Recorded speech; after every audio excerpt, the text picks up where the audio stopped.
Vă spun bun găsit, domnilor și domnilor, la o nouă ediție emisiunii Viitorul, medicină holistică. Suntem din nou aici, într-o clinică de medicină holistică, medicină energetică, bineînțeles, ca de fiecare dată, alături de doamna doctor Florinela Balan, specialist în medicină holistică. Discutăm în această ediție despre o temă cu totul și cu totul interesantă. Împărăția cerurilor este în interiorul tău. Doamna doctor, eu sunt interesată să ajungem de fiecare dată aici. De ce? Pentru că este un loc care frapează. Și de ce? Pentru că sunt foarte multe icoane și dumneavoastră vorbiți despre fizică cuantică. Păi ne mutăm aici. Nu mai văd că dumneavoastră preferați aici, ne mutăm aici, nu mai facem în studio. Într-adevăr e un lucru mai intim, deși și studioul nostru în care am făcut emisiune este foarte plăcut, știți. Dar aici, într-adevăr, este un lucru foarte intim, e o atmosferă foarte plăcută. De ce? Pentru că acesta este locul în care medicul de medicină holistică deschide inimile pacienților și de asta vă place așa de mult, știți? Că e un loc de deschidere de inimi și de minți și de activări de conștiință, că asta facem noi aici. Da, într-adevăr, relația noastră cu Dumnezeu, pentru că știți că noi avem o relație cu Dumnezeu mai specială, lucrăm cu sufletul mai special, suntem niște persoane care lucrăm către spiritualitate, dar și către medicină. Așa este. Acum este foarte interesant, avem un titlu astăzi mai special. Titlul este despre Împărăția Cerurilor este în interiorul nostru, știți? Este un titlu care frapează într-adevăr pentru că este și, adică este și medicină la un loc, o să vedeți, este și fizică cuantică la un loc. Astăzi o să facem într-un fel o premieră, pentru că până acum noi am vorbit de fizică cuantică și știți că am vorbit și despre maestri spirituali, am avut emisiuni în spate cu maestri spirituali. Astăzi să știți că o să prezentăm pe cineva, și anume un fel de maestru, dar în fizică cuantică. Pentru că până acum n-am avut exemple, nu? N-am avut nicio emisiune în care să vorbim despre fizică cuantică și despre cineva care promovează fizica cuantică. Acum, de ce ne interesează pe noi ca și medici, medicina holistică se ocupă foarte mult de acest lucru? Pentru că relația noastră cu Dumnezeu, că despre asta vorbim și medicul vindecă, știți că nu medicul vindecă, Dumnezeu vindecă, sau invers spus, medicul vindecă Dumnezeu vindecă prin medic. Relația noastră cu Dumnezeu, cu creația divină, de fapt, din noi, sunt subiecte spirituale, dar o să vedeți și de fizică cuantică, pentru că o să vedeți, cum spuneam în continuare, o persoană, un specialist în fizică cuantică care vorbește despre același lucru. Adică despre Dumnezeu și despre medicină și despre fizică cuantică. Acum, cum fizica cuantică se preocupă și să explice despre Dumnezeu, pare greu de imaginat. Știți că nu cred că v-ați gândit vreodată că un fizician de fizică cuantică o să vorbească despre Dumnezeu, dar o să vedeți că se întâmplă acest lucru. Fizica cuantică face acest lucru. Și, practic, de fapt, preocuparea există. Știți că se construiesc acceleratoare pentru a depista, pentru a obține cea mai mică particulă numită particula lui Dumnezeu. Știți acest lucru? A fost pe toate posturile, s-a vorbit, și noi am amintit. De fapt, se încearcă să se găsească cea mai mică particulă care înseamnă un fel de matrice, un fel de tiparul creației și, practic, suntem foarte interesați noi toți, și fizicieni, și medici, și oameni de știință, și toți oamenii de pe Terra, să vedem din ce suntem făcuți, de unde s-a pornit, cu ce suntem noi făcuți, cum funcționează ființa umană, ce matrice avem, care e punctul de plecare. Este vorba de un punct de plecare. Care e ăla? Pentru că dacă noi am ști cum suntem făcuți, am putea să ne și vindecăm. Cam asta e ideea, adică de ce ca medic mă interesează acest lucru. Vreau să știu cum e făcut omul ca să știu cum pot să ajut acolo, adică unde să intervin. Pentru că e clar, este o legătură între vindecare și modul cum suntem făcuți, nu? Acum, cum spuneam, o să prezentăm un fizician, este controversat ca și medicina holistică, pentru că și fizica cuantică este cumva, cum să zic, face avangardă la nivelul fizicii, așa cum medicina holistică face avangardă la nivelul medicinii, adică e cam în aceeași poziție. Și să știți că, dar în general nu trebuie să ne, cum să zic, adică eu am învățat să lucrez cu această poziție de controversată, pentru că trebuie să știți că, în general, tot ce ține de avangardă este primit de obicei cu respingere, cu reținere. Și pentru că, de ce? Că sunt niște tipare fixate care se sparg, de fapt, când se fac aceste treceri și de cele mai multe ori nu sunt înțelese sau nu sunt acceptate sau sunt mai greu acceptate, știți, fiind lucruri noi. Și acum eu o să facem deja un filmuleț, pentru că avem mai multe filmulețe pregătite, dar e foarte interesant, nu vreau să vă spun numele, deci noi să știm numele, vreau să-l prezint decât, dar să știți că eu după ce l-am cunoscut din filmulețe, mi-am dat seama că Dumnezeu trimite din când în când niște genii aici pe Terra ca să ne deștepte și așa el este numit noul Einstein, ca să știți. Și este o persoană, v-am spus, controversată în lumea fizicienilor, dar cu niște rezultate incredibile și se pare că va sparge niște paradigme legate de fizică, așa cum medicina holistică sparge paradigme legate de medicină. Mie recunosc că mi-ați stârnit curiozități mari și sunt convinsă că și telespectatorilor noștri. Prin urmare, vă invit și pe dumneavoastră, dragi telespectatori, să urmărim împreună acest filmuleț. The electromagnetic spectrum has a section that we see, and then there's a whole bunch we don't see. And the part that we don't see has huge impact on the physics of the part that we see. And I felt that very early, you know, until they discovered, for instance, X-ray and infrared and long wavelengths and so on. They thought that all there was the visible spectrum, and, you know, it became clear later on that there wasn't, that there was much more. And I think that it's becoming clear now in current physics that there is a whole bunch of stuff going on that we're not aware of that is actually generating the part that we are aware of. What is dimension 0 and it doesn't exist? Okay? I can see it, but it doesn't exist. And, you know, I was near the door in the back of the room. I was always closest to the door because I was having so much problems at school. And, you know, I'm like, okay, whatever, you know, if you got a dot that doesn't exist, I can go with that for now.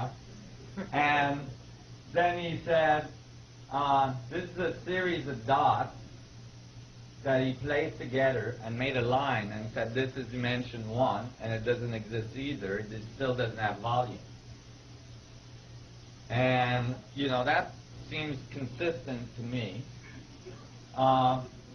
Then he placed a bunch of lines that are made out of dots together, made a plane, called it 2D, and said this is the dimension that you live, that your comic strips lives in. It still doesn't exist, it still doesn't have volume. Well, until then, although, you know, it was kind of a bizarre approach, it was consistent. But then he did something that seemed like a miracle. He grabbed 6 of these planes and put them together on the blackboard, made a cube, and said, this is dimension 3, 3D, that one you exist in. If you have a dot that doesn't exist, that makes a line that doesn't exist, that makes a plane that doesn't exist. You slap 6 non-existing planes together, you don't get existence. All you get is non-existence to the 4th. Okay? It's got nothing to do with existence. You just have got a bunch of non-existent dots together, so nothing exists. And that was not logical. And I have a tendency to be an extremely logical human being. And it turns out that Buckminster Fuller, I found out later, had the same problem at school. He wrote about it in his book. And he didn't understand how this worked neither, and he didn't thought it was correct. And actually, through my research, I found that this is an ancient riddle. It's mentioned in ancient manuscripts that are from the Middle East and so on, and there is all sorts of treaties about this problem, although this problem is the foundation of our understanding of physics and dimensions. And all of our knowledge is actually based on it. And it creates a lot of problems. This simple riddle that is unsolved has generated a whole set of distortion in our societies and in the way we do physics and the way we understand the universe and how we relate to it. And we're going to see that today. We're going to see this error just come back and bite us in the butt every time we come around the corner. You all following this? Yeah. Well, okay. Well, I was going home from my school that night, and I had an hour and a half bus ride back home. And that's because I kept on getting kicked out of the schools closest to my home. So I had to go further and further, and some physicists once told me, actually, I was furthering my education that way. And I thought that was true because I had all this time to think when I was in the bus. So I was thinking and thinking, and I was going in this bus, and I'm like, I'm not living another day without solving this. I had no idea that nobody had been able to solve this or anything like that. Nobody told me it was not solvable. Nobody told me I shouldn't be working on this when I was 10. So I was in my bus going, I cannot survive another day on this planet without knowing what the heck a dimension is. And what is the dimension I'm in? And what are these other dimensions I'm experiencing, or these other energies I'm experiencing, and so on. So I'm thinking and I'm thinking and I'm thinking, and I've got a goal in my head that I'm going to solve this before I get off the bus. So the bus is getting crowdier, and it's like more and more people in there, and it's getting really kind of tight. I'm like sitting on this little bench, and I'm getting squashed, and I'm getting really uncomfortable, and I'm trying to think about all this, and I'm like, I got to find a solution. And at one point I thought, well, maybe I should like try to get my mind out of this bus because it's just getting too crowded in here. So I started to expand my mind, and I rose above the bus, and I saw, in my mind's eye, I saw the bus becoming a dot. And then I rose further, and I saw the Earth becoming a dot. And I rose further, I saw the solar system becoming a dot. And I rose further, and I saw the galaxy becoming a dot. And then I flew back into the galaxy, into the solar system, and back into the I saw the Earth, and then I saw the bus, and I found the bus, and flew back into my body. And I thought, wow. And I looked at my hand, and I flew into my hand in my mind's eye, and I saw it was made out of dots. I didn't know those were called cells, And then I flew into one of the cells in my mind's eye, and I saw that cell had to be made of thousands of little dots we call atoms. And I flew into, actually, billions of little dots we call atoms. And then I flew into one of those dots, and I saw that inside the atom there was a whole bunch of other dots in the middle, and so on. And actually, that was my first glimpse at the fractal nature of the universe. And I thought, oh my God, I know how to solve this. It's a dot within a dot within a dot to infinity. And the only thing that exists is the dot. Within each point, all information is available. Each point contains the whole. So the only true existence is the point. And from that point, or from an arrangement of points, you get all of reality. Wow. I was onto something. I got really excited. That's the way it goes. Each point contains the whole. Each point has all information. Each point is connected to all other points in the universe. And then the universe arranges the points in all sorts of different ways and makes all of the things we see. Doamna doctor, am urmărit un filmuleț foarte interesant ce recunosc că pe mine m-a captivat foarte mult și probabil ați sesizat reacțiile mele. Un tânăr diferit. Eu îl văd tânăr, îl văd carismatic, văd o evoluție frumoasă și un foarte, foarte, foarte bun orator. Și culmea, parcă sparge tiparele mentale. Are 53 de ani, nu e tânăr. Avem aceeași Eu așa vârstă. l-am perceput. Deci, bine, aici filmarea este făcută undeva mai devreme, deci cu câțiva ani în spate, deci e într-adevăr aici, acum are 53 de ani, trebuie să știți, dar într-adevăr deci, are o viziune unificatoare și revelatoare asupra Universului, trebuie să știți, care descrie fizica și istoria umanității și pune la grea încercare, pentru că este foarte convingător și logic, cum ați văzut, paradigma materialist-științifică actuală a fizicii. Se numește Nassim Haramein. Nassim Haramein s-a născut la Geneva în 1962, în același an în care m-am născut și eu. Că m-a surprins foarte tare acest lucru.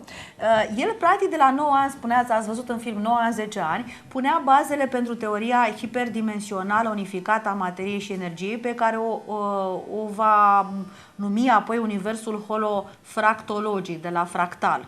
A cercetat geometria fundamentală a hiperspațiului, geometria sacră, că noi am vorbit un pic, o să regăsiți elemente de geometria sacră în emisiunile lui, studiind o varietate de domenii, de la fizică teoretică la cosmologie, pentru că se ocupă cu spațiile, vreau să vă zic, cu universul, de la mecanica cuantică la biologie și chimie, și ăsta este domeniul în care eu sunt interesată de ceea ce spune, pentru că spune lucruri care îmi contribuie mie în calitatea mea de vindecător, vorbind despre celulă și despre chimie și fizică, de la antropologie la civilizații străvechi. Deci, practic, este o persoană, este un geniu în domeniu, este o persoană foarte cultă, cu foarte multe studii, care sparge tiparele în fizica cuantică.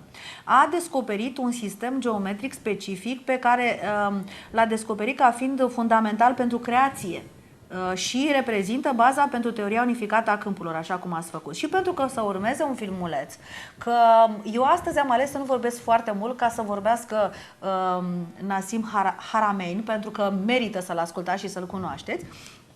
Dar, apropo de acest lucru, vorbind de această teorie unificată, este cunoscută ca sistemul metric Haramein-Rasher, pentru că mai e o persoană care l-a ajutat și, în orice caz, este o nouă soluție la ecuațiile de câmp al lui Einstein, de aceea el este numit și supranumit noul Einstein, și încorporează și sistemele de torsiune. Noi am vorbit despre tor. Trebuie să știți că el s-a ocupat foarte mult despre tor, de aceea această emisiune este o continuare a emisiunilor pe care le-am avut, pentru că suntem, de fapt, în același domeniu al fizicii cuantice, al câmpurilor energetice, cum este torul.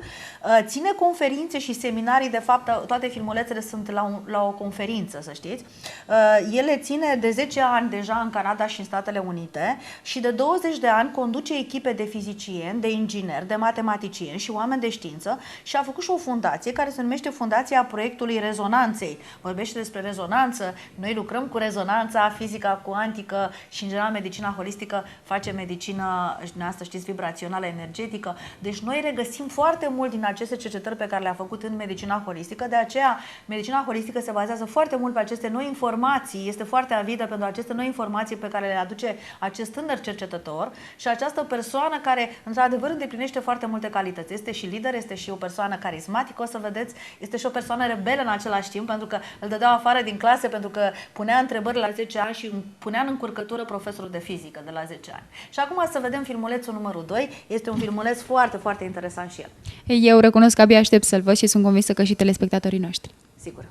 So these concepts have been around, except they've never really been understood because, again, how do you fit infinity in a finite space? And it's crucial that we understand how we did it. Well, when I grew up, eventually, I found the solution. I found the answer to this. The solution is what is called a fractal.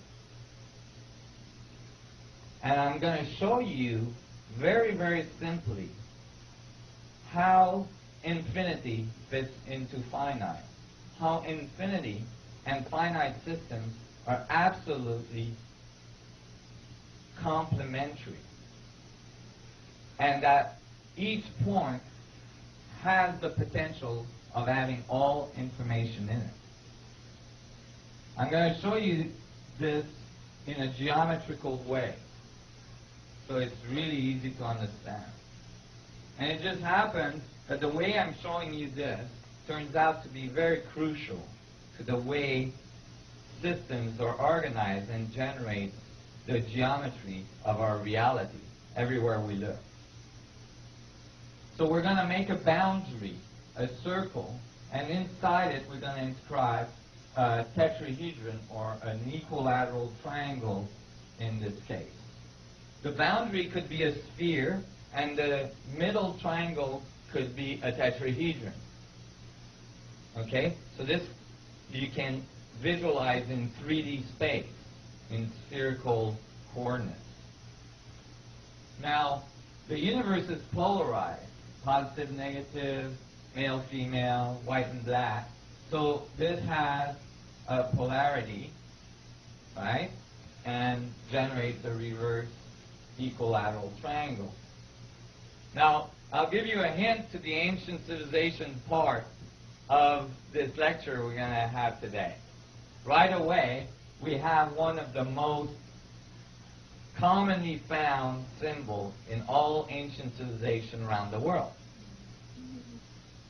A circle with a double triangular polarity inside it, commonly referred as the Star of David, or the Shield of Solomon, the Star of Zion.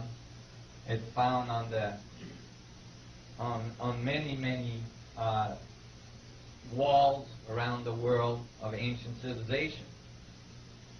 Now, if you keep adding triangles, you get smaller stars of David. And then you can keep adding them again, and you get smaller stars again. Now, at each level of the fractal, you're going to generate a boundary. This is an important part to understand. Each level generates a boundary. Again, boundaries at the next level. And now I'm making smaller boundaries. See, I didn't put them all around because I got lazy. And then now I'm making smaller boundaries again. And smaller, and now they're so small you can't see it. Now, if I give that equation to my computer and got the computer to just keep making boundaries, keep making smaller and smaller triangles, it would continue to do this to infinity until it heated up, melt down, and I'd have to go and get myself a new computer. But assuming it didn't do that, it would keep making smaller and smaller triangles to infinity. And I could give it a code so that every 5 iteration or 6 iteration, it would zoom in so you could see it again, and then starts making more triangles, and then zoom in, and then so on to infinity. However, although I can place an infinite amount of triangles, I will never exceed the first boundary I made for myself. Never. I just showed you how infinity fits in a finite space, or a so-called finite space. Because you can divide to infinity within the circumference of a circle. What does that mean? Why is that important? What does that do to your life? What does that do to the way we do things on this planet? Well, let me give you an example, even if it's just for physics.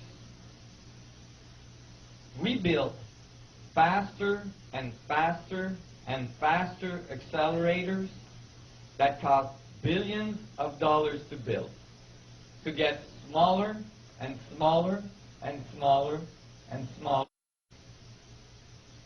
Now we're at like millions of times smaller than an atom particle, actually. And we're building accelerators now in Geneva in Switzerland that are costing $300 billion, I believe. 5 countries had to get together to build it, right? To get even smaller particles. Well, if we understand this principle, we would understand very quickly that you can keep building larger accelerators and you can keep getting smaller and smaller particles. You can always keep dividing. So we would give up the search for some fundamental particle and that's going to end the search for particles, and we would start to understand that what we need to discover is the dynamics of the division, the dynamics of the quantization. You understand? Not, you know, how far we can go into infinity. Just so that some physicist can put his name on it and get a Nobel Prize for a new particle. But further, what does it mean to you? It means that if this is true, every one of your atoms, every one of your cells has infinite potential in it, has infinite connectivity to everything else. That each one of your atoms is a mini black hole. Because if there's infinite amount of particles in it that can be divided, that means it has infinite mass.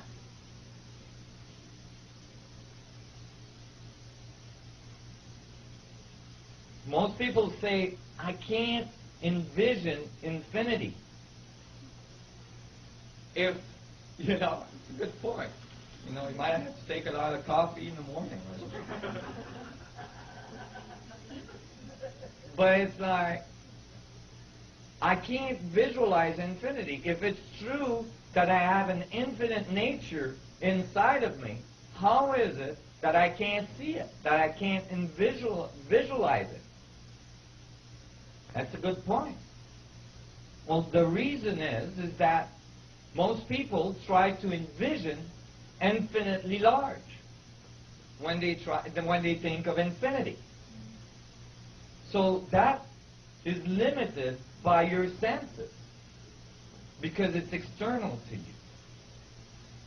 However, here we see that through infinite division we can generate singularity, a link to all other things. So when you try to visualize infinity, you might want to turn your senses inwards and go towards the infinitely small that's contained in all of your atoms, in all of your cells. Well, just happens that all of the masters that have walked the earth have been trying to tell people about turning their senses inward through meditation, prayers, and so on, to connect with their infinite nature. The Buddha, Jesus, all these people said the temple of heaven is within you and within everything. That's the description of a fractal, my friend.